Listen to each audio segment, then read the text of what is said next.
Hello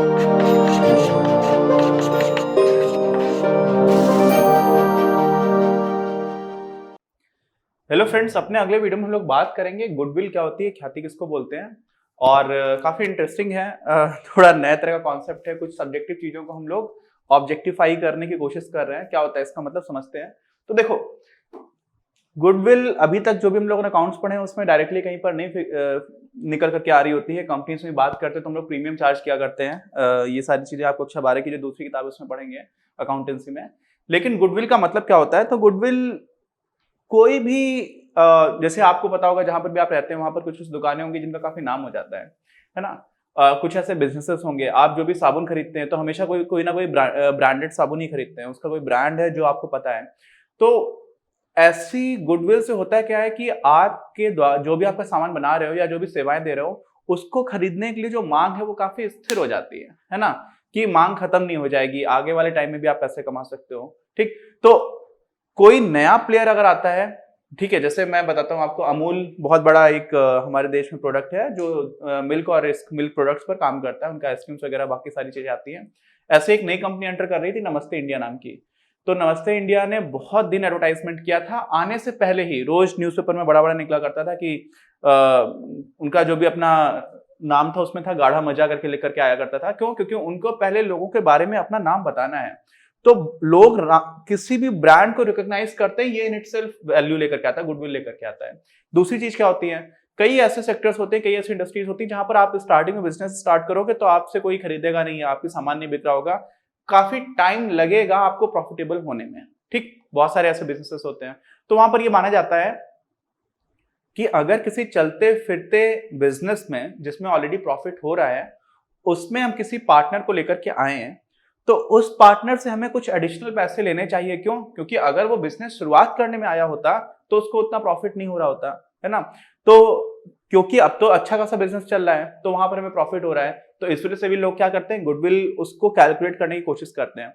और आप पैसे समझिए, गुडविल का मतलब क्या होता है? प्रसिद्धि है, कोई फेमस है और उसके प्रोडक्ट्स को लेकर के लोग अच्छा अच्छा महसूस करते हैं कि हाँ, इनका प्रोडक्ट अच्छा होता है, इनका एक डिसेंट क्वालिटी है। ये सारी चीजें ही सब्जेक्टिव होती हैं बहुत। अब इसको नापने की कोशिश करना, इसका मूल्यांकन करना, तो एक सब्जेक्टिव चीज का हम लोग मूल्यांकन करें। सब्जेक्टिव समझते हैं जिसको बहुत अच्छे से नापा ना जा सके। जैसे जैसे बच्चे के लिए माँ का प्यार कैसे नापोगे? उसको क्वांटिफाई करना बहुत मुश्किल है। तो इसी तरह से जो प्रसिद्धि है, कोई चीज कितनी फेमस है, उसको लेकर के लोग कितना ज्यादा अच्छा महसूस करते हैं, उसको नापना बहुत मुश्किल होता है। लेकिन हम लोग इकोनॉमिक्स में सारी चीजें करते हैं धीरे धीरे। बहुत सारे सब्जेक्टिव चीजों को तोड़ तोड़ करके भी ऑब्जेक्टिव तरह से भी देखना स्टार्ट कर देते हैं, क्वांटिफाई करना स्टार्ट करते हैं, उसका फायदा भी होता है। तो यहाँ पर मोटा मोटा गुडविल का यही अर्थ होता है कि कोई अच्छा खासा बिजनेस चल रहा है तो उसकी गुडविल होगी। अब इसी को हम लोग अलग अलग तरह से देखना स्टार्ट करते हैं। तो देखो, पहले तो हम इसका अर्थ समझ लेते हैं, फिर ये चीज देखेंगे। तो अर्थ में क्या होता है? सबसे पहले कि कोई एक सुस्थापित व्यवसाय है, वेल स्टैब्लिश्ड। सुस्थापित मतलब स्टैब्लिश्ड। अच्छा, अब उसकी अपनी प्रतिष्ठा होती है और उसके जो व्यावसायिक संबंध है, किन लोगों से सामान खरीदना है, किन लोगों को सामान बेचना है, तो एक नेटवर्क बन जाता है। वो लोगों को जानता है कि अरे भैया ठीक है, आप उधार पे भी दे दो तो चल जाएगा, हमें आपको पता है हम थोड़े दिन बाद भी दे देंगे। बैंक वाले भी पहचानने लग जाते हैं। तो आपका एक नेटवर्क बन जाता है। वो नेटवर्क भी आपको किसी और ऐसे बिजनेस से जो नया नया आया है उससे ज्यादा लाभ कमाने का माहौल बना करके देता है। आप आराम से काम कर लेते हो। आपको पता चल गया कि आपके पास पैसा नहीं है लेकिन कस्टमर खड़ा हुआ है, तो आप उधार में मांग लेते हो ऊपर सामान, अरे आप दे दो, हम आपको बाद में पैसे दे देंगे। ठीक है, नए के साथ करना बहुत मुश्किल है। तो ऐसे में आपके पास क्या होता है? आप ज्यादा प्रॉफिट कमाने के माहौल में पहुंच जाते हो और इसी से आती है गुडविल। ठीक, तो होता क्या है? ये दो चीजें ऐसी, प्रतिष्ठा और आपके व्यावसायिक संबंध, जो आपको अधिक लाभ कमाने में सहायक होते हैं। अब कोई नया पार्टनर आ रहा है फर्म में, हमारा तो चैप्टर में यही है, हम लोग नया कोई भी नया पार्टनर आ रहा है तो उसको लेकर के क्या अकाउंटिंग ट्रीटमेंट होगा उसको समझने की कोशिश कर रहे हैं। तो यहाँ पर जो पार्टनर आ रहा है वो ये नई बनी बनाई चीज में एंटर कर रहा है और इसीलिए वहां पर उससे एक अतिरिक्त कुछ पैसे लेना चाह रहे होते हैं, जो उसकी कैपिटल है उसको छोड़ करके भी। तो उसी को हम लोग गुडविल बोलने का यहाँ पर काम करते हैं। अब इसी को अलग अलग तरह से डिफाइन भी किया गया है। क्यों किया गया अलग अलग तरह से डिफाइन, ये भी समझना जरूरी है। अलग अलग तरह के सेक्टर्स हैं और अलग अलग तरह की इंडस्ट्रीज में अलग अलग तरह की चीजें ज्यादा इंपॉर्टेंट होती हैं। ठीक है, जैसे अब यहां पे समझ लो कि फर्म की संभावित अधिक आय का वर्तमान मूल्य। अब अधिक आय का मतलब क्या हुआ? कौन सी अधिक आय, किससे ज्यादा है? ठीक, तो ऐसा है, मान लीजिए कि कोई एक देश है जहां पर, अपना ही देश मान लेते हैं अभी, कि आपके पास 10 लाख रुपए थे। कितने थे? 10 लाख। ठीक, आपने 1 साल के लिए बैंक में जमा किए और बैंक आपको 6% इंटरेस्ट दे रहा है, तो आप कुछ भी नहीं करोगे तो साल के अंत में आपको 60,000 रुपए और मिल जाएंगे। ठीक, हो गया 6%, 10 लाख पे 60,000 रुपए हो गया। अच्छा, अब मान लीजिए आपने यही 10 लाख रुपए किसी बिजनेस में लगाए होते हैं और वो 60,000 की जगह आपको 2 लाख रुपए कमा करके दे रही है जो बिजनेस है। ठीक है, तो उस बिजनेस में आपको 2 लाख रुपए बन रहे हैं, तो आप ये सोचोगे कि बैंक में पैसे रखने से ज्यादा अच्छा है कि आप बिजनेस में लगा दो। और बिजनेस में आपको कितने रुपए ज्यादा मिल रहे हैं? 1,40,000 रुपए। ठीक, तो आप यहां पर ऐसा बोल सकते हो कि जो सामान्य लाभ है वो तो 60,000 रुपए का था। कितना था? 60,000 रुपए का। आप कुछ नहीं कर रहे थे, आपने रख दिया, लेकिन 60,000 रुपए से ज्यादा लाभ आपको मिल रहा है, यहां पर 1,40,000 रुपए और मिल रहा है, तो अतिरिक्त आय हो रही है। अतिरिक्त आय क्यों हो रही है? क्योंकि चलता फिरता बिजनेस, उसमें प्रॉफिट हो रहा है। अब जरूरी नहीं कि आप बैंक से तुलना करें। सामान्य लाभ कैसे निकाला जाएगा अलग अलग सेक्टर्स में, इसके लिए हम लोग इकोनॉमिक्स में कभी बात करेंगे और उसको भी बहुत प्रिसाइजली डिफाइन करना मुश्किल होता है, लेकिन आप समझ लीजिए कि आमतौर पर आपको जो मुनाफा हो रहा है ना, उस मुनाफे से ज्यादा जो आप पैसा कमा पा रहे हो, या आपके पूरे सेक्टर में जो मुनाफा हो रहा है उसकी तुलना में आप ज्यादा पैसे कमा पा रहे हो, तब ये चीज मैटर करती है। ऐसे ही एक परिभाषा आती है अर्थ के संदर्भ में कि फर्म की विभेदात्मक का मतलब होता है डिफरेंशियल, लाभ अर्जन क्षमता का पूंजीकृत मूल्य। ठीक है, तो आपने एक क्षमता निकाली। कौन सी क्षमता? कि ये और लाभ कैसे कमा सकती है कोई फर्म, कोई पार्टनरशिप फर्म काम कर रही है, वो अतिरिक्त लाभ या विभेदात्मक लाभ कमा सकती है, फिर उसको हम कैपिटलाइज कर देते हैं, उसका पूंजीकरण कर देते हैं कि अच्छा आगे आने वाले समय में इतना इतना लाभ आएगा, इसकी आज हम वर्तमान मूल्य निकालना है, उस दृष्टिकोण से भी देखा जाता है। तो यहां पर एक और परिभाषा आ जाती है कि अगर हम जो भी आगे आने वाले प्रॉफिट्स हैं उनका हम प्रेजेंट वैल्यू निकाल लें, वर्तमान मूल्य निकाल लें, तो वो भी हमारी गुडविल बन जाती है। तो ये सारे उसी चीज को, एक सब्जेक्टिव चीज है, उसको अलग अलग तरह से देखने के दृष्टिकोण और सारे ही इंपॉर्टेंट है। अलग अलग सिनेरियो में ज्यादा चीजें अलग अलग तरह से फिट हो जाएंगी। अब समझ लो यहां पर एक और चीज आ रही है कि कोई मान लीजिए ऐसी फर्म है जिसको हानि हो ही नहीं रही है, ठीक है, या फिर मान लीजिए 6% ब्याज मिल रहा था, तो 10 लाख रुपए पे 60,000 रुपए ही कमा पा रही है। आपने 10 लाख का इन्वेस्टमेंट किया, 60,000 रुपए आपको फर्म से मिल पा रहा है, तो वहां पर कोई भी सामान्य लाभ ही है। ऐसा नहीं कि 60,000 रुपए का लाभ तो हो ही रहा है आपको, अतिरिक्त कुछ लाभ नहीं हो रहा। ठीक, तो जब अतिरिक्त लाभ नहीं है तो ऐसी फर्म को हम लोग बोलते हैं कि इनकी कोई भी ख्याति नहीं है, सिर्फ और सिर्फ पैसे से यहाँ पर ख्याति देखी जा रही है, सीधा सीधा कि कैसे हो रही है, क्या हो रहा है, क्या नहीं चल रहा है। तो उसको समझ लीजिए कि लाभ हो रहा है तो है, और वो भी लाभ नहीं, सामान्य लाभ से अधिक लाभ हो रहा हो। ठीक है, यहां पर भी क्या लिखा हुआ था? अधिक आय। ठीक, अधिक हो, सामान्य हो रहा है तो उसको ख्याति नहीं बोलेंगे। सामान्य तो सबको ही हो रहा है, कोई भी बिजनेस स्टार्ट करेगा उसको भी सामान्य होने लगेगा, या आप बैंक में पैसा जमा कर दोगे, कुछ भी जो भी अल्टरनेट है, अपॉर्चुनिटी कॉस्ट हम लोग इसको बोलते हैं, अवसर लागत। इकोनॉमिक्स में मैंने पढ़ाया, आपको भी देखिएगा, अगर आपको इकोनॉमिक्स हो तो आप वो सारी चीजें समझते होंगे। तो यहाँ पर सामान्य लाभ से अधिक हो रहा है तभी गुडविल पिक्चर में आती, नहीं तो नहीं आती है। ठीक है, यहां पर सीधा सीधा लिखा हुआ है। अब समझ लीजिए होता है क्या कि साझेदारी खातों में एक विशेष पहलू होता है जो भी हम लोगों ने पहले पढ़ा हुआ, उसमें डायरेक्टली गुडविल को अकाउंट नहीं किया था अभी तक। तो यहाँ पर एक नया पहलू हमने को देखने को मिलता है, गुडविल। और फर्म का जब पुनर्गठन होता है तो उसमें हम इसको एडजस्ट करते हैं, इसका समायोजन करते हैं, या फिर अगर उसका मूल्यांकन पहले से नहीं कर रखा, उसको इवैल्यूएट पहले से नहीं किया हुआ, तो इसको इवैल्यूएट भी करते हैं। अच्छा, अब समझिए कि पुनर्गठन कब कब हो रहा होता है। ठीक, तो कब इसकी आवश्यकता पड़ेगी आप समझ लो, आवश्यकता को इसी से सीधा रिलेट कर दो।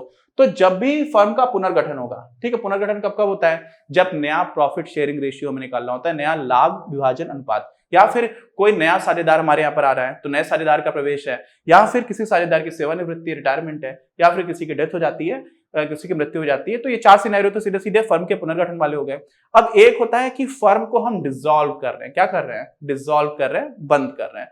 तो उस समय पर जो गुडविल है, क्योंकि आप डिसॉल्व कर रहे हो तो आगे तो आपको प्रॉफिट होने वाला है नहीं, तो हम लोग किस तरह से गुडविल को देखेंगे, और जो गुडविल उसका एडजस्टमेंट हो रहा होता है वहां पर, ठीक है, जो हम लोग ऑलरेडी पहले से कंसीडर की होती है, तो वैसा केस होता है। और कभी कभी क्या होता है? एमलगमेशन होता है। एमलगमेशन समझते हैं? कुछ 2-3 पार्टनरशिप फर्म्स हैं, वो मिलकर के एक फर्म बन जा रही है, तो उसमें भी अलग अलग फर्म की क्या गुडविल, इसको देखना पड़ता है। तो आवश्यकता कब होती है हम लोगों ने ये भी समझ लिया। अच्छा, अब गुडविल को प्रभावित करने वाले, गुडविल की जो वैल्यू है, जो उसका मान है, उसको कौन कौन से फैक्टर्स है जो प्रभावित करते हैं, ये समझ लेते हैं। ठीक, अच्छा, तो प्रभावित करने वाले कारक कौन कौन से हैं? व्यवसाय का स्वरूप कैसा है। ठीक, मतलब कोई ऐसा बिजनेस है जिसमें अचानक से कभी मांग बहुत ज्यादा हो जाती है, कभी बहुत कम हो जाती है, और फिर सर्टेनिटी भी नहीं है कि आगे मांग रहेगी कि नहीं रहेगी, तो उसकी गुडविल अच्छी नहीं होगी। आपको पता है कि हाँ आपकी मांग इतनी तो बनी रहेगी आराम से, और ग्रोथ भी दिखेगी कि नहीं, धीरे धीरे बढ़ती जाएगी, तो उसकी गुडविल काफी अच्छी रहती है। और हाई वैल्यू एडेड प्रोडक्ट्स बनाते हो, ठीक है, ऐसे प्रोडक्ट्स बनाते हैं जिसमें ये लोग काफी ज्यादा वैल्यू ऐड कर देते हैं। वैल्यू एडिशन में हम लोग का वैल्यू एडिशन टैक्स भी होता है, तो उस वाले एंगल से जिन प्रोडक्ट्स को बनाने में आप काफी ज्यादा वैल्यू ऐड कर रहे हो तो उतना ही ज्यादा मुनाफा होने का चांस है। ये सारे फैक्टर्स क्या बताते हैं? ये सारे फैक्टर्स ये बताते हैं कि किसी भी फर्म की, किसी भी तरह के व्यवसाय की अधिक से अधिक लाभ कमाने की क्षमता ज्यादा है तो गुडविल ज्यादा होगी। तो अगर आपके ऐसा व्यवसाय का स्वरूप है कि मांग आपकी स्टेबल है, बढ़ सकती है, और साथ में स्टेबल का मतलब घटेगी नहीं, अच्छी मांग रहेगी और साथ में बढ़ने का संभावना हो, तो उसको यहाँ पर स्टेबिलिटी के हिसाब से देखिए। ऐसे ही आप हाई वैल्यू एडेड प्रोडक्ट्स बनाते हैं। दूसरा क्या है, ऐसी जगह पर है जहां पर बहुत भीड़ है। मुझे याद है कोलाबा गया था मुंबई में, एक छोटा सा जो मरीन ड्राइव उसके पास का ही एरिया है, वहां पर एक जूस और शेक की दुकान थी। बहुत ज्यादा भीड़ लगती थी। काम ऐसा कुछ नहीं था, मतलब जूस की दुकान और शेक की दुकान तो बहुत लोग कर सकते हैं, लेकिन बहुत भीड़ लगती थी। तो उनको देख करके लगता था कि 2-3 लाख की तो बिक्री रोज की हो जाती है। तो आपकी जो भी व्यवसाय उसका स्थान कहां पर, ये बहुत ज्यादा मैटर करता है गुडविल में। गुडविल की वजह से उनको इतना एडिशनल लाभ हो रहा था, तो उनके दुकान की बहुत अच्छी गुडविल होगी। अब समझिए, प्रबंधन निपुणता का मतलब क्या होता है? मैनेजमेंट एफिशिएंसी कैसी है। मैनेजमेंट में का मेन उद्देश्य मालूम क्या होता है? कि कम से कम लागत पर आप ज्यादा से ज्यादा प्रॉफिट कमा पाओ। तो ज्यादा से ज्यादा अगर आप प्रॉफिट अर्न कर पा रहे हो, उतना ही ज्यादा एफिशिएंट मैनेजमेंट है। तो इससे क्या हो जाएगा? इससे भी आप सोचो कि आपका कॉम्पिटिटर 10 लाख रुपए खर्च करके 12 लाख का सामान बना पा रहा है, आप 10 लाख खर्च करके 13 लाख का सामान बना पा रहे हो, तो आपके पास क्या हो जाएगा? आप ज्यादा प्रॉफिट कमाने वाले लेवल पर हो, और इसीलिए ज्यादा प्रॉफिट होने के चांसेस है, तो क्या हो जाएगा? गुडविल ज्यादा हो जाएगी। ऐसे बाजार में आपकी क्या स्थिति है? बाजार में लोग आपको कैसे देखते हैं? आपका नाम कैसा, आपकी प्रतिष्ठा कैसी, आपकी प्रसिद्धि कैसी है? लोग बोलते हैं कि अरे भाई उनके यहाँ हो पाएगा तो हो पाएगा, नहीं तो कहीं नहीं हो पाएगा। ऐसा सुना है कभी कभी कि उस दुकान पे चले जाइए, वहां पर मिल जाएगा, नहीं तो कहीं सामान नहीं मिलेगा, या फिर वो ठीक कर देंगे, उसको छोड़ करके बाकी कोई यहाँ पर ठीक नहीं कर पाएगा, फिर आपको बड़े शहर जाना पड़ेगा। इस तरह की बातें भी होती हैं। तो यहाँ पर आपकी बाजार में स्थिति कैसी है, उससे भी गुडविल का पता चलता है। और फिर बाजार का प्रकार क्या है, बाजार की संरचना क्या है? तो एक बाजार होता है मोनोपोली, जिसको हम लोग बोलते हैं एकाधिकार। एक ही कंपनी है, ठीक, एक ही कंपनी है, बाकी कोई है ही नहीं, तो सबको उसी सामान खरीदना पड़ेगा, क्योंकि और तो कोई बनाने वाला नहीं है। तो उसकी गुडविल का बहुत ज्यादा फायदा मिल जाएगा, क्योंकि वो पैसे बढ़ा भी देगा तब भी लोगों की मजबूरी उसी से खरीदना है। फिर दूसरा आता है ऑलिगोपॉली। ऑलिगोपॉली में मतलब कुछ 3-4 फर्म्स हैं, 5-6 फर्म्स हैं जो पूरे मार्केट को कैप्चर किए हुए हैं। तो वहां पर भी ऐसा होता है, ये नहीं तो ये नहीं तो ये, लेकिन बहुत ज्यादा ऑप्शंस नहीं है। और एक होता है परफेक्ट कंपटीशन, पूर्ण प्रतिस्पर्धी बाजार। उसमें बहुत, जैसे सब्जी मंडी है, सब्जी मंडी में 100 लोग, बहुत बड़ी बड़ी मंडी होती है, गाजियाबाद में था तो बहुत बड़ी मंडी थी, वहां पर 100 दुकानें लगी हुई है अगल बगल। तो आप कुछ भी महंगा बेचोगे तो आपसे कोई नहीं खरीदेगा, सब लोग अगल बगल वाले लोग खरीद लेंगे, ठीक है। तो इस तरह की चीजें होती है। तो वहां पर क्या होता है, आपकी गुडविल इतनी ज्यादा नहीं हो सकती, और वहां पर स्टेबल मांग की भी बात नहीं है। अच्छा, ऐसे ही आता है विशेष लाभ। विशेष लाभ कब होता है? जैसे कुछ आपको स्पेशल बेनिफिट्स मिल गए, आपको कोई लाइसेंस मिल गया जो बाकी लोगों के पास है नहीं, आपको ये काम करने के लिए लाइसेंस चाहिए। अब वो लाइसेंस आपके पास है तो आपकी गुडविल हो गई। क्यों? क्योंकि बाकी लोग कर नहीं सकते। जैसे इंडिया में बैंक खोलने का काम है, तो जो बैंक्स हैं उन बैंक्स को भी एक तरह का प्रॉफिट होता है। क्यों? क्योंकि उनकी गुडविल मानी जाती है, क्योंकि सारे लोगों को लाइसेंस मिल नहीं सकता है, और फिर धीरे धीरे उन्होंने अपना नाम बिल्ड कर लिया, तो वो भी चीज अलग होती है। ऐसे ही आयात करने का लाइसेंस है, आप इंपोर्ट कर सकते हो कई तरह की चीजें। फिर आपको अगर मान लीजिए कुछ ऐसा हुआ काम कि आपको कम रेट पर काफी लंबे समय तक बिजली मिलती रहेगी, किसी भी, ये सारी चीजें क्या है, ये वो है जो आपको प्रॉफिट बढ़ा रही हैं, है ना। ऐसे आपको मान लीजिए कोई बहुत लंबे टाइम पीरियड के लिए ठेके मिल गए कि अगले 10 साल तक के लिए आपके पास कॉन्ट्रैक्ट्स पड़े हुए हैं, तो भी आपको पता है कि आपका बिजनेस में हमेशा काम करते रहेंगे। तो ये सारी गुडविल की चीजें हैं। ऐसे सुप्रसिद्ध सहयोगी है, आपके साथ कोई आ गया जिनका बहुत ज्यादा नाम है, बहुत बड़े आदमी है, जिनको बहुत रेपुटेड, उनकी अच्छी रेपुटेशन है, तो वहां पर से भी आपकी गुडविल बनेगी। ऐसे ही व्यापारिक चेंज, हम लोग ट्रेडमार्क वगैरह होते हैं ना, पेटेंट करा रखा है, आपके ट्रेडमार्क्स हैं, तो इन सबका क्या होता है, गुडविल बन जाती है। और धीरे धीरे, क्योंकि ट्रेडमार्क्स को लोग रिकॉग्नाइज करते हैं, है ना, एलजी का है, एसबीआई का है, इन सबके लोगो भी रहते हैं, उसको भी आप देख सकते हो, तो वो सारे रजिस्टर्ड रहते हैं। ऐसे ही उससे क्या होता है कि आपको लोग पहचानना स्टार्ट कर देते हैं, एक ब्रांड समझ में आता है। तो ये सारी चीजें गुडविल के बारे में हम लोग थोड़ा थोड़ा पढ़ा, आवश्यकता क्या होती है ये भी हम लोगों ने देख लिया था। अब कैसे कैलकुलेट करेंगे? तो किसी की प्रसिद्धि है, किसी फर्म की प्रसिद्धि है, उसको हम लोग कैसे कैलकुलेट करेंगे? तो 3 मेथड्स हैं हमारे में, तीनों ही मेथड से अलग अलग वैल्यू आ सकती है। आप समझिए, कभी इस वाले मेथड से करोगे तो कुछ और आएगा, दूसरे मेथड से करोगे तो कुछ और आएगा, तीसरे से करोगे तो कुछ और आएगा, ठीक। अब उनमें से कौन सा मेथड कहां पर लगाना है रियल लाइफ में, वो चीज डिसाइड करना थोड़ा मुश्किल होता है। लेकिन उस तरह के हमारे प्रश्न नहीं आते, हमें बता दिया था कि इस मेथड से आप निकालो, या इस मेथड से निकालो, या इस मेथड से निकालो। तो वो तीनों मेथड्स क्या होते हैं अगली वीडियो में लोग डिस्कस करेंगे एक एक करके, और फिर उन पर बेस्ड कुछ एग्जांपल्स देखेंगे आगे आने वाले वीडियोस में, जिससे आपको ये सारे कॉन्सेप्ट क्लियर हो जाएंगे। और गुडविल कैलकुलेट करने को आता है काफी ज्यादा एग्जामिनेशंस में भी, तो उस पॉइंट ऑफ व्यू से काफी इंपॉर्टेंट है। बाकी कोई डाउट हो तो प्लीज कमेंट बॉक्स में लिखकर बताइए। मिलते हैं हम लोग अपने अगले वीडियो में। और चैनल सब्सक्राइब अभी तक नहीं किया तो प्लीज सब्सक्राइब चैनल, बाकी लोगों के साथ शेयर करिए, और वीडियो पसंद आया तो लाइक करिए। मिलते हैं। इस वीडियो के प्रायोजक हैं आप, और अगर आप ऐसे ही और वीडियोस बनाने में हमारी मदद करना चाहते हैं तो पैट्रियन पर जाकर या फिर स्क्रीन पर दिए गए QR कोड को स्कैन कर अपना योगदान जरूर दें।